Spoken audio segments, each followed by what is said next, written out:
Hey everyone, welcome back to another update. Today we're recapping Friday, February 20th through Sunday, February 22nd, a weekend heavy on trade brinkmanship, shutdown fallout, Iran diplomacy signals, Mexican cartel activity, and the run up to President Trump's State of the Union address. Let's dive in. After the Supreme Court struck down most of President Trump's sweeping emergency tariffs in a 6-3 ruling on Friday, finding overreach under IEEPA, the president refused to give up. On Saturday, he announced all national security tariffs will remain in place, and he will sign an order imposing a 10% global tariff over and above the normal tariffs already being charged. U.S. Trade Representative Jameson Greer told Sunday shows the administration is reconstructing duties through durable tools like new trade investigations targeting Asia and the across-the-board levy. Treasury Secretary Scott Bessent clarified that the justices simply ruled that IEEPA authorities cannot be used to raise even $1 of revenue, and that the administration will be leveraging Sanctions 232 and 301 tariff authorities, which have been validated through thousands of legal challenges.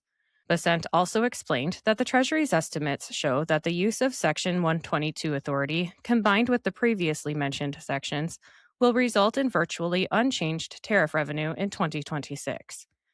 Business groups and Democrats decried it as inflationary and chaotic. Trump allies hailed it as fulfilling his America First promise. The move signals no retreat on trade war, despite the legal rebuke, setting up economic tension ahead of midterms and the State of the Union. On to the partial Department of Homeland Security shutdown, which continued without resolution. With Congress still out for recess, no high-level breakthroughs emerged. The White House previously dismissed Democratic reform proposals as unserious, while Democrats criticized lack of effort from President Trump and the GOP. TSA initially halted PreCheck and Global entry Saturday due to staffing strains, sparking backlash, then reversed Sunday, saying it would operate normally. Non-essential operations like FEMA non-disaster work, CISA cyber rules, and Coast Guard non-emergencies remained disrupted, with essential workers unpaid and/or furloughed. DHS Secretary Kristi Noem blamed Democrats for endangering security, and critics pointed to ICE and CBP continuity via prior funding as proof the fight is political. This impasse looms over Tuesday's State of the Union, with no quick fix in sight. Switching to U.S.-Iran diplomacy. Oman confirmed the next U.S.-Iran indirect talks for Thursday in Geneva, with the foreign minister calling it a positive push toward finalizing a deal.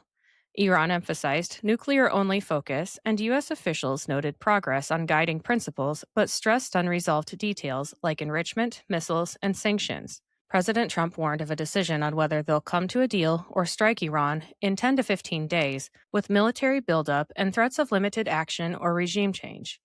Iran fortified sites and warned against escalation, and top Democrats urged congressional consultation on any strikes. The thread remains thin but active amid regional risks. Let's move on to the situation unfolding in Mexico. Mexican military forces, with U.S. intelligence support, conducted an operation in Tapalpa, Jalisco State to capture El Mencho, the longtime leader of the CJNG, one of Mexico's most powerful and violent drug cartels, notorious for fentanyl, meth, and cocaine trafficking. During a shootout at a compound, El Mencho was fatally wounded. Some reports say he died en route to medical care in Mexico City, and 8 other cartel members were killed in the raid. This marked a significant blow to the CJNG and one of the biggest takedowns of a cartel boss in recent years. Retaliatory violence erupted quickly across multiple states. Reports vary from over a dozen to over 20 out of Mexico's 31 states, as CJNG members and affiliates responded with coordinated attacks. Cartel gunmen set fire to vehicles, including buses, cars, and trucks, blocked roads and highways, with over 250 roadblocks reported in some accounts, torched businesses, and clashed with security forces. At least 25 members of Mexico's National Guard were killed in attacks, primarily in Jalisco. Death reports range from around 30 to 73 people, including cartel members, security forces, at least one civilian, and others in clashes. Areas heavily affected include Jalisco, with Guadalajara becoming a ghost town with people sheltering indoors, Puerto Vallarta, and states like Michoacán, Guanajuato, Colima, Nayarit, and even farther reaches. Schools closed in several states, and authorities urged people, including U.S. tourists, to shelter in place, and some international airlines halted flights to affected areas. Mexican President Claudia Sheinbaum stated that peace and normalcy were being restored, though fears of further escalation, including potential internal CJNG fracturing or rival cartel opportunism, like from the Sinaloa groups, persisted into today. Now it's time for the noteworthy tidbits, which are brought to you today by Big Fork Brands. Let me tell you about them quick. Sometimes I get on a roll cleaning or gardening, and I need a boost but don't have time for a meal. Big Fork Brands pork jerky is the perfect choice to keep my momentum, offering high-protein snacks for on-the-go energy boosts. Not only do they offer pork jerky, but they also make pork sticks, bacon sausage, bacon hot dogs, and burger and hot dog sauces. Products come in a variety of delicious flavors, including Thai green curry and maple and brown sugar for the meat options, and gangster and Chicago fire for the sauces. I personally think the original flavor of the pork jerky hits just right after tackling a big chore. It's a little salty and very flavorful. My discount code gives you 20% off your entire order, and it's currently the best deal available. Just visit bigforkbrands.com and enter in my promo code JADE, that's JADE, at checkout. All right, let's get back to the tidbits. The Small Business Administration found $8.6 billion in small business fraud in California. The Housing Department advanced a new rule to abolish taxpayer-funded housing for illegal aliens. It was confirmed that the California Democrat government is paying protesters over $100 million through the Coalition for Humane Immigration Rights. According to the Churla website, their primary function is protest-related activities and left-wing advocacy. They've been active since 1986 and take credit for some Newsom policies.